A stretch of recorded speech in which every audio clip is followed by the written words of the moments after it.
This course is brought to you by AppyPie as part of our Academy series.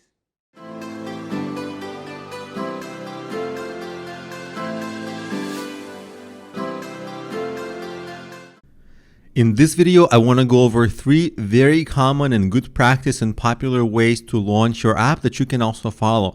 Most of these strategies are applicable to almost all apps, so let's go over them. The first one is the beta launch. This is where you just release your app to your friends and family for feedback, and you run many improvement cycles to fix the app, fix the bugs, and make the app better and better. And you can release your app quietly in the app store of your choice, just one, Android or iPhone. It doesn't benefit you to make the same mistake on both platforms because all you're doing is rapidly improving your app. Once you're nearing the end of the beta launch, you can launch on both platforms. But in this stage, you just want to get feedback and quickly improve. And you'll also be able to get a small trickle of real users from the App Store search that are going to be finding you. There's not going to be many of them, but some small number, and they're going to give you objective reviews, and you're going to be able to monitor their usage patterns. And a lot of people ask me, well, what happens if they give me bad reviews? Let's say you get like 5 one-star ratings in a row. It doesn't matter, because if it's that bad, fix whatever the reason is that they're giving you these bad ratings, take down your app from the App Store and relaunch it with just a slightly different, name or something else, and those bad reviews will disappear.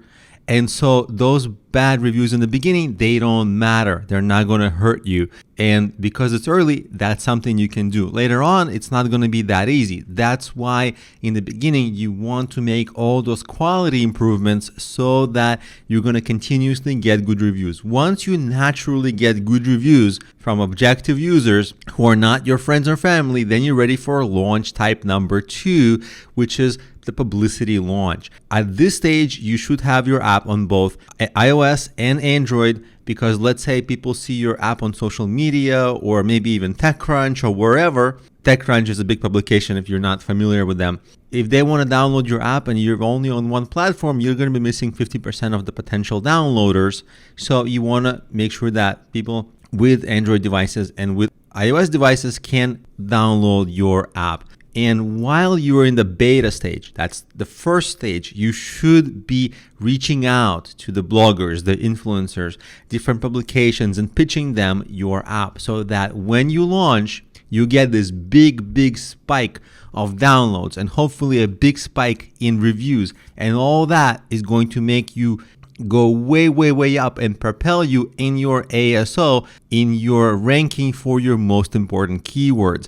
That's the entire strategy here. This is the tie-in, and this is why it's so important, because all this buildup was for the purpose of creating this great launch so that it can propel you up higher in the App Store search rankings, and you can get most of your downloads eventually from App Store search. Because if you rank for ASO, and you continuously get good reviews, which will keep you high in the rankings, and you naturally build in virality for your app, you're set for rapid growth. You're going to get a lot of downloads and grow. So for most apps, this is accessible, and this is a replicable pattern that you should follow.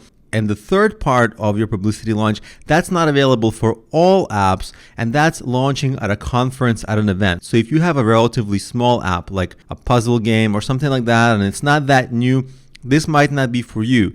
But if you have some kind of impressive new innovative app, something new that you're creating, then you can apply to launch at TechCrunch, Disrupt, or launch conferences. They're really big startup conferences. If you don't present on stage, which is really hard to get into, then you can present in a booth. And if you don't get into that, then there are many local meetups and local groups, business groups, meetup groups, where you can present as well. And those groups are not bad. They're easier to get into, and a lot of times additional reporters, bloggers, influencers, and even sometimes investors attend them.